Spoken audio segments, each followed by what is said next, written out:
नमस्ते।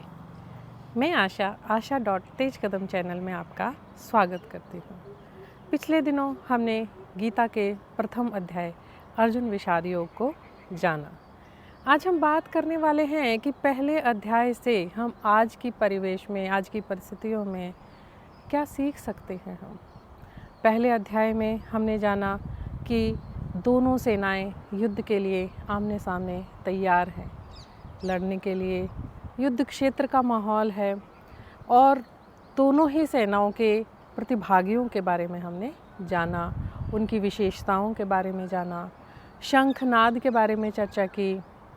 फिर अर्जुन ने इच्छा जाहिर की कि वह दोनों सेनाओं के मध्य में जाकर समान दूरी से एक नज़र देखना चाहता है और यही इच्छा उसकी दुख में बदल गई और उसने अपने हथियार रख दिए और मना कर दिया कि मैं युद्ध नहीं करूँगा। अब तक अर्जुन कृष्ण को अपना मित्र मान रहे हैं। उन्हें नहीं पता कि 11वें अध्याय तक आते आते उन्हें कृष्ण के विराट रूप के दर्शन हो जाएंगे। वास्तव में अर्जुन के पास कृष्ण जैसे योग्य गुरु थे जिन्होंने उनको सही व गलत का ज्ञान कराया। वास्तव में गीता का ज्ञान सिर्फ अर्जुन के लिए नहीं था। अर्जुन को माध्यम बनाकर कृष्ण ने हम सब के लिए उस ज्ञान को दिया। आज की परिस्थितियों को देखते हुए हम इस अध्याय से कुछ सीख सकते हैं। जैसे कि हमने बात की कि हमारा शरीर ही धर्म क्षेत्र है और युद्ध क्षेत्र है। हमारे सत्कर्म पांडव हैं और हमारे दुष्कर्म कौरव हैं। और जब जब हमारी इंद्रियां हमारे वश से बाहर हो जाती हैं तो यही योद्धा का रूप धारण कर लेती हैं। पहले अध्याय में जो हमें समझ मिलती है कि असली दुख का कारण क्या है। मैं और मेरा भाव दुख का कारण है। जब हम मैं और मेरा में व्यस्त हो जाते हैं, यानी जब हमें अपनी कामनाओं की पूर्ति में आनंद आने लगता है तो हमारा धर्म क्षेत्र पीछे छूट जाता है और युद्ध क्षेत्र तैयार हो जाता है। और इसी से दुख की उत्पत्ति होती है। जैसे अर्जुन के दुख का कारण क्या? मैं और मेरा परिवार, मेरे मित्र, मेरे गुरु, मेरे स्वजन, मेरा वंश, मेरा कुल। तो यही मैं और मेरा से दुख की शुरुआत होती है। दूसरे, अगर हम सीख की बात करें तो हर इंसान के सामने जब कठिन परिस्थितियां आती हैं तो दो रास्ते उसके सामने होते हैं और ये हम इंसानों का स्वभाव है कि हम हमेशा इजी वे को सेलेक्ट करते हैं, आसान रास्ते को चुनते हैं और अपनी बुद्धि के आधार पर उसको सही साबित करने का प्रयास भी करते हैं।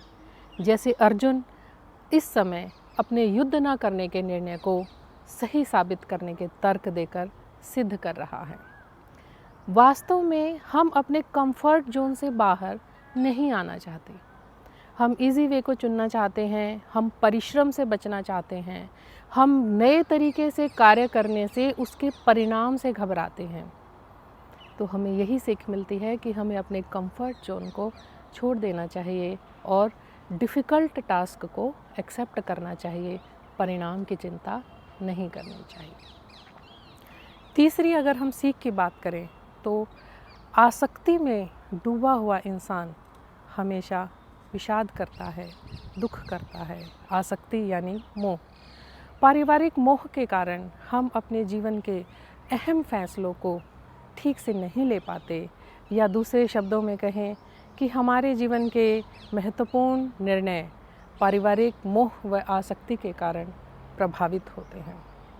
अगली बात अगर हम जानें तो संतान के प्रति हमें धृतराष्ट्र की तरह कभी भी मोह में अंधा नहीं हो जाना चाहिए।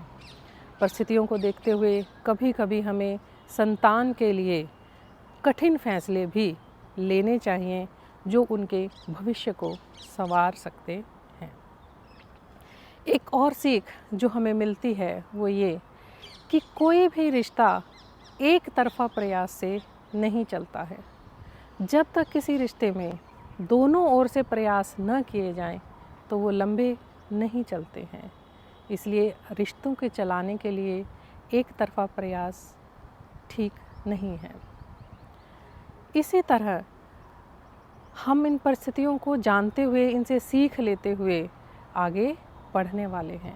अब प्रश्न ये उठता है कि ठीक है, हमने पहले अध्याय को जान लिया, उससे सीख ले, लेकिन जो हमारे सामने परिस्थितियाँ आती हैं, पारिवारिक मोह के कारण आती हैं, संसार में रहते हुए हम कैसे अपने कर्तव्यों का पालन करें, कैसे इस दुनिया को फेस करें, कैसे जब हम मानसिक तनाव से गुज़र रहे होते हैं तो कैसे उससे बाहर निकलें, इन सभी सवालों के जवाब हमें श्री कृष्ण द्वारा अध्याय 2 में मिलने वाले हैं, जिनके बारे में हम शुरुआत करेंगे नेक्स्ट वीडियो से। तब तक के लिए धन्यवाद। जय श्री कृष्ण।